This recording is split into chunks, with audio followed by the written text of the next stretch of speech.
Hello, welcome to Collect RC. All right, so this is kind of well, it might be part two. I don't know. We'll see how far we go with this because there's a few things I don't have, but we'll go over that. So this is the winning idea video for our contest that we did, and so we're going to go over waterproofing the SCX24 and yeah, and the do's and don'ts of some of the common stuff. So basically, to what we found out, really probably the safest way I would say to go ahead and do all this, which unfortunately I do not have that product with me, is the dielectric grease. And if you look up what dielectric grease is, you'll see why. It's typically used to put to water seal the connections between electrical components, or electrical connections. That would be probably the safest and best way to do with the ESC. You can, I don't recommend using majority, you don't want to use marine grease for electrical components, um, because it's conductive. So if you put it inside, if it gets inside your components in here, you're you know you're gonna fry it. So you'll short it out. You're gonna see some fire. You're gonna see some smoke. So and then because I don't have the dielectric grease with me, I can't really put it on, and I'm still working on my 24 anyway. So what we're gonna do is I am gonna tell you where you'll need to end up putting it to make the whole thing waterproof for the snow. And then that's what I was saying, maybe a part two, because I'll end up getting the dielectric grease, and then I'll end up putting it on because I want to play with my car in the snow too. So we'll make sure to get that on there to show you, actually putting it in there. But for now, I'm going to kind of give you a demonstration. I guess I'm not going to use the grease, of course, because that would ruin it. And move that. So basically, the only places you really need to be concerned, I mean, the biggest concern is going to be your ESC. That's where you're really going to, so basically the dielectric grease is going to end up going in this area here.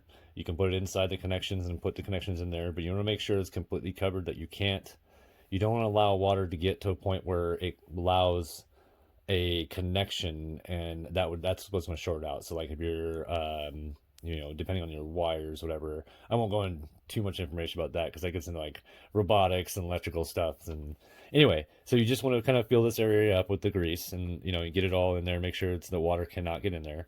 A good idea would be to do a seal all around the, well, sorry about that. Seal around, actually, here, let's do this for you.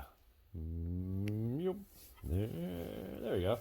The seal around the edges where they put this thing together. You can't really see it on the camera. Well, there you go, a little bit right there. So go ahead and just do a line there. You want to do around the on and off button. You also you'd have to go ahead and put it, sorry, focus, go on, focus. There. We'll get it. There we go. All right, so the other spots you're gonna need to put it in is the connections for your motor, your battery. You want to make sure to get it inside and completely covered so it doesn't get water. And it's fine, you can just be messy with it. And the same thing, continue to fall all the way to seals. If you don't have a waterproof servo and you're using like a stock, excuse me, inside here, you want to go ahead and put the grease where the wire connects into the back of the servo. And then in front here. So you're gonna do the same thing, fall around where the seal is of your servo. This servo is waterproof, I don't have to worry about it. And then you're gonna do it around where the gears come out, and anywhere where you see there's a part that's opening the case towards the servo. And then, again, you can be messy with it. And really the only other place that you would have to worry about. And another recommendation, I'm gonna go back to normal here. There we go. The other thing you can do to help, which you can kind of see on some of my wires already, is using the heat shrink, because what that does is it prevents, if you put it on right, it'll prevent the water from being able to go up into the wire and cause corrosion and that kind of stuff as well. That won't necessarily cause a short, but it will cause corrosion and cause weaker wires. You'll lose power and that kind of stuff, you know, and over time it'll just stop working. So heat shrink is a good idea to put from your wire connections upward. And then, so the other one you could do is your motor. You can use marine grease inside your gearing and all that kind of stuff inside the motor, but the motor itself, you can actually put the dielectric grease around where the wire soldering connections are or where the wire connections go in. They do a pretty good job of keeping that sealed pretty well, but still, it doesn't hurt to do it. So, like I said, dielectric grease is probably the safest and best route to go. The other thing you can do as well is to what we've looked at, and I'm gonna have to look into a little bit more, but you can do it as well, is Vaseline. So I guess Vaseline and dielectric grease are typically used on vehicle connections as far as the spark plugs and that kind of stuff. So that is another option too if you don't have the dielectric grease. Preferably, I'm going to go with the dielectric grease because I know what it is and I am safer using that. And I know what Vaseline is, but I've never used that on that kind of stuff, and it probably does work, and you can use it if you want to. So really, and then if you want, I mean, your batteries are good. You just want to worry about where all the connections go into the ESC, making sure the ESC is completely sealed water-wise with the dielectric grease. And you can, like, I'm using a Q-tip. That's usually kind of probably the easiest way to get it on there, apply it. You can just do it with your fingers too. And then, yeah, and that will pretty much give you a complete waterproof vehicle.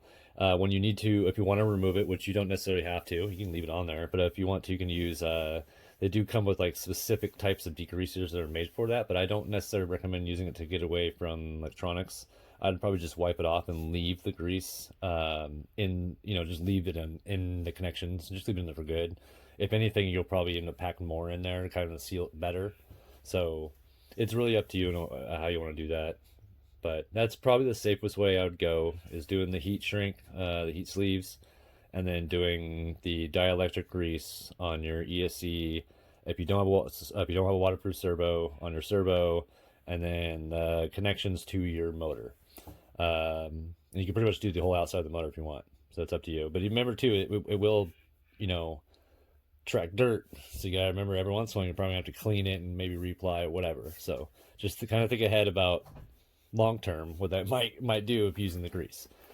Yeah, and that's really the safest way to do a lot of these RC cars. I mean, you can use dielectric grease on any of your RC cars, not just this, but on any of them. So it's maybe a good thing to put in your arsenal of tools and greases and oils and stuff. So, but yeah, so that's pretty much. So yeah, when we get the dielectric grease, I'll go ahead and do a little short video on actually putting that in there, and showing what it is and that kind of stuff. So yeah, all right, guys. And again, congratulations to Steve Wong. This is his what he wanted to know.